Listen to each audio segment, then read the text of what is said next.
Brought to you by Sensodent K। अभी लेके आए सेंसोडेंट के। टूथ का करंट गॉन तो लाइफ का करंट ऑन। गर्मी का मौसम यानी ढेर सारा पसीना। ऑफिस से लौटो तो शर्ट पसीने में भीगी होती है।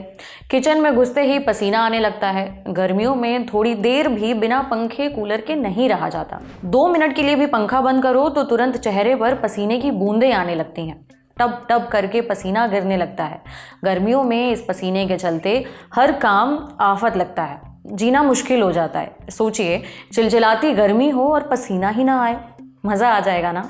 लेकिन क्या आपको पता है कि ये पसीना बड़े काम की चीज़ है। दरअसल जब भी हम कोई मेहनत वाला काम करते हैं या हमें बहुत तेज़ धूप लग रही होती है, तब शरीर का तापमान बढ़ जाता है, वह गर्म होने लगता है और ऐसे में शरीर के तापमान को बैलेंस करने के लिए आता है पसीना। इससे शरीर को ठंडक मिलती है। ऐसे में आज के इस एपिसोड में हम बात करेंगे पसीने पर। डॉक्टर से जानेंगे कि हमें पसीना क्यों आता है, क्या पसीना आना हमारे लिए फ़ायदेमंद है, और अगर ज़रूरत से ज़्यादा पसीना आ रहा है तो क्या करें। सुनिए। पसीना बेसिकली जब शरीर का तापमान बढ़ता है तो उसको ठंडा करने के लिए स्वेट ग्लैंड्स पसीना प्रोड्यूस करते हैं। ये पसीना आने से शरीर का तापमान नियंत्रित होता है। पसीना यूजुअली ज्वर में, एंजाइटी या परेशानी में, ज़्यादा एक्सरसाइज जो होते हैं, व्यायाम करने से, और कोई हाइपरथायराइड कंडीशन में, और कभी कभी कुछ मानसिक रोग कुछ हो, ऐसे चीज़ों में पसीना आता है।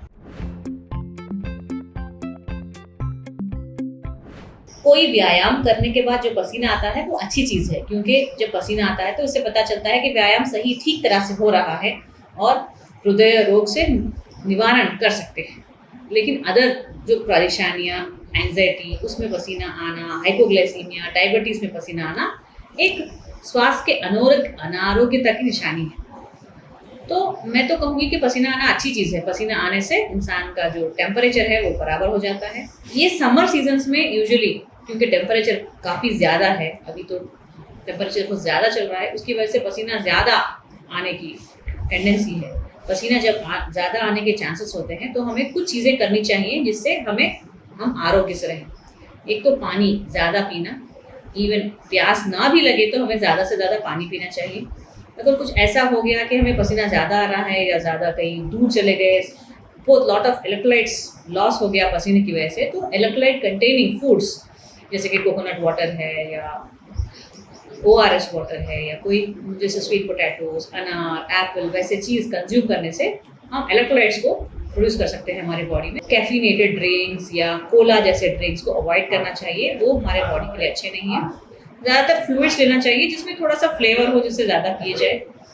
ये चीज़ें इंपॉर्टेंट है, इसका ध्यान रखना चाहिए। और temperature, loose clothing, cotton clothing, और ज़्यादा टेम्परेचर में बाहर धूप में निकलने से हमें बचना चाहिए।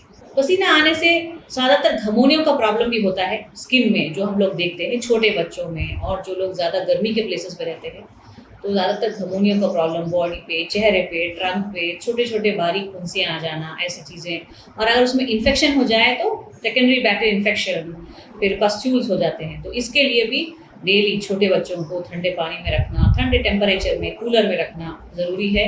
और उनको नीडेड जैसे कि cooling lotion, soothing lotions, calamine lotions और एंटीसेप्टिक सोप्स का इस्तेमाल करना ज़रूरी है, जिससे कि ये धमनियों से प्रिवेंट किया जाए। कई लोगों को पसीना ज़्यादा आता है अंडर आर्म्स में, ले लीजिए हथेलियों में, तलवों में। हथेलियों में ज़्यादा पसीने आने की वजह से वो लोग लिख नहीं पाते हैं, तो उसके लिए डर्मेटोलॉजिस्ट कई ट्रीटमेंट करते हैं, जिसमें है एक आयोंटोफोरेसिस। कोई टैबलेट्स भी अवेलेबल होते हैं जिससे पसीना कम किया जा सकता है। और इंजेक्शन बोटुलिनम टॉक्सिन, ये जो बोटुलिनम टॉक्सिन है, इंजेक्शन देने से भी पसीने को कंट्रोल किया जा सकता है। जिन लोगों में पसीने की वजह से काफ़ी परेशानी होती है कि वो लोग अपना रोज़ का काम कर नहीं पाते, क्योंकि वो लोग एक्सेस ज़्यादा स्वेट प्रोड्यूस करते हैं। सर में पसीना ज़्यादा आने की वजह से सर में लोगों को फुंसियाँ हो जाना, इन्फेक्शन हो जाना, ऐसी चीज़ें हो सकती हैं। तो इसलिए उनको फ्रीक्वेंटली अपने स्कैल्प को वॉश करना चाहिए। Minimum 3 times in a week अगर वो स्कैल्प को वॉश करते हैं तो थोड़ा वो पसीने से होने वाले इन्फेक्शंस को प्रिवेंट कर सकते हैं। डेली वॉश करना भी इससे कोई हार्म नहीं है। अब गर्मियां हैं, पसीना तो आएगा ही। ज़रूरी है कि इससे होने वाली घमौरियों से बचा जाए। इसके लिए आप ठंडे पानी से नहाएं, कूलर का इस्तेमाल करें, कोई ठंडा पाउडर भी लगा सकते हैं, इससे राहत मिलती है। लेकिन अगर आपको ज़रूरत से ज़्यादा पसीना आ रहा है तो ये किसी दिक्कत का संकेत हो सकता है। ऐसे में तुरंत डॉक्टर से मिलें। अब बढ़ते हैं सेहत के अगले सेगमेंट की तरफ, तन की बात। क्या आपको रोज रोज बाहर का अल्ट्रा प्रोसेस्ड फूड खाने की आदत हो गई है? सावधान हो जाइए, इससे मौत का खतरा बढ़ जाता है।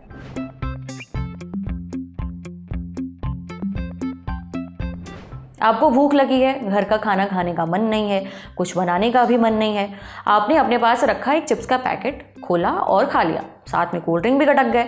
फिर मीठा खाने का मन हुआ, आपने अपने लिए केक पेस्ट्री ऑर्डर कर ली या फिर आइसक्रीम का एक डब्बा मंगा लिया, फिर उसे भी चट कर गए। अगर आप भी भूख लगने पर दिन में कई बार बाहर का खाना खाते हैं, रोज अल्ट्रा प्रोसेस्ड फूड खा रहे हैं, तो ये आदत बदल लीजिए। लेकिन अल्ट्रा प्रोसेस्ड फूड होता क्या है?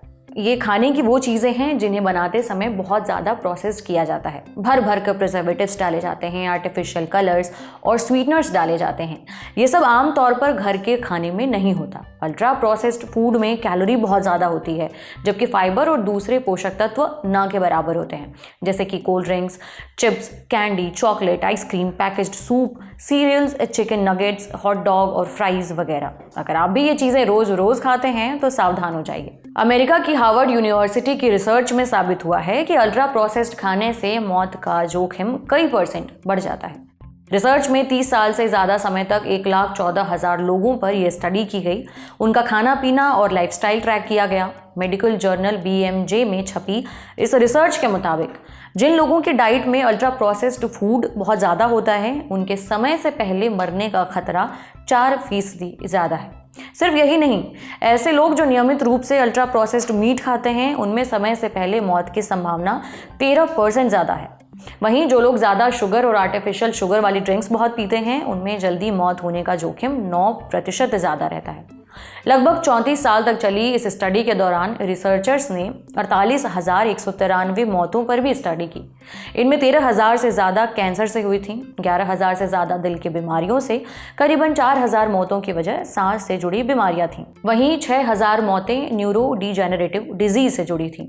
न्यूरो डीजेनरेटिव डिजीज में हमारे सेंट्रल नर्वस सिस्टम की सेल्स यानी कि कोशिकाएं काम करना बंद कर देती हैं। रिसर्चर्स का कहना है कि अल्ट्रा प्रोसेस्ड फूड खाने से मौत का जोखिम बढ़ जाता है। ऐसे में रेडी टू ईट प्रोडक्ट्स खाने से बचा जाए, खासकर मीट और सी फूड। आप ऐसी चीज़ें खाइए जो अनप्रोसेस्ड या फिर थोड़ी बहुत प्रोसेस्ड हों, जैसे कि फल, सब्जियां, नट्स, सीड्स, अंडे, फिश और मीट। इन्हें खाने से बीमारियों और मौत दोनों का ही जोखिम कम होगा। आप हेल्दी भी रहेंगे। समझे? अब बारी है सेहत के आखिरी सेगमेंट की, खुराक, यानी एक झक्कास सी हेल्थ टिप। जानिए किडनी के मरीजों को ज़्यादा हल्दी खाने के लिए मना क्यों किया जाता है। खाने में हल्दी का इस्तेमाल हम अक्सर करते हैं, कभी सब्जी में तो कभी दाल में। खाने का रंग और स्वाद बढ़ा देती है ये। इसके साथ ही ये पोषण भी देती है। सर्दी जुकाम हो, बुखार है या फिर कोई अंदरूनी चोट लगी हो, हमारी मम्मी लोग हमें हल्दी वाला दूध ज़रूर पिलाती हैं। इससे तुरंत आराम भी मिल जाता है। चोट वाली जगह पर हल्दी लगाने से खून बहना धीरे धीरे कम हो जाता है। इसमें एंटीऑक्सीडेंट, एंटीसेप्टिक और एंटी इन्फ्लेमेटरी गुण होते हैं, जिससे शरीर के बीमारियों से लड़ने की क्षमता बढ़ती है। यानी हल्दी से शरीर को बड़े फायदे पहुंचते हैं। लेकिन कुछ लोगों को हल्दी का ज़्यादा इस्तेमाल करने से मना किया जाता है, खासकर किडनी के मरीजों को। माना जाता है कि हल्दी का अधिक इस्तेमाल किडनी की बीमारियां बढ़ा देता है। अब क्या वाकई किडनी मरीजों के लिए हल्दी नुकसानदायक है? ये हमें बताया डॉक्टर मोहित खरबत ने। डॉक्टर मोहित कहते हैं कि किडनी के मरीज हल्दी का बैलेंस्ड इस्तेमाल कर सकते हैं। हल्दी में करक्यूमिन नाम का एक तत्व होता है। इसमें एंटी इन्फ्लेमेटरी गुण पाए जाते हैं, यानी ये शरीर के अंदर की सूजन को कम करता है। इसके साथ ही इसमें एंटीऑक्सीडेंट गुण भी होते हैं। हल्दी हाई ब्लड प्रेशर को कम करने का भी काम करती है। इससे हाइपरटेंशन में भी आराम मिलता है। लिहाजा हाइपरटेंशन से जुड़ी किडनी की बीमारियों का रिस्क कम होता है। लेकिन हल्दी का ज़रूरत से ज़्यादा इस्तेमाल नहीं करना चाहिए, वरना किडनी को फ़ायदा नहीं होगा बल्कि बहुत नुकसान होगा। डॉक्टर मोहित आगे कहते हैं कि जिन लोगों को पहले से किडनी की कोई बीमारी है उन्हें अपना ब्लड प्रेशर नियमित रूप से चेक करते रहना चाहिए और हल्दी से जुड़े सप्लीमेंट्स भी लेने से बचना चाहिए, या उन्हें बिना डॉक्टर की सलाह के हरगिज भी हल्दी नहीं लेनी चाहिए। ऐसा पाया गया है कि हल्दी में पाए जाने वाले करक्यूमिन के ज़्यादा इस्तेमाल से नेफ्रोटॉक्सिसिटी हो सकती है, यानी किडनी डैमेज हो सकती है, खासकर उन लोगों में जिन्हें पहले से ही किडनी से जुड़ी कोई दिक्कत है। हल्दी में पाए जाने वाले करक्यूमिन में ऑक्सलेट भी होता है, जिसकी वजह से किडनी में पथरी हो सकती है, जिसे कैल्शियम ऑक्सलेट किडनी स्टोन कहा जाता है। देखिए, किडनी हमारे शरीर से टॉक्सिन्स को पेशाब के जरिए बाहर निकाल देती है। टॉक्सिन्स यानी हमारे शरीर की गंदगी। जब हम ऐसी चीज़ों को बहुत ज़्यादा खाते हैं जिनमें ऑक्सलेट होता है, जैसे कि हल्दी, तब हमारा शरीर इसे पेशाब के ज़रिए शरीर से बाहर नहीं निकाल पाता। इससे ये शरीर में जमा होने लगता है और किडनी में स्टोन बना देता है। ऐसे में किडनी के मरीजों को कम हल्दी ही खानी चाहिए। बहुत ज़्यादा इस्तेमाल आपको परेशानी दे सकता है। आज सेहत में इतना ही। अच्छा हाँ, आप अगर डॉक्टर हैं या फिर डॉक्टर से जुड़ा आपका कोई सवाल है तो इस ईमेल आईडी पर दाग दीजिए sehat.lalantop@gmail.com। मुझे दीजिए इजाज़त। शुक्रिया।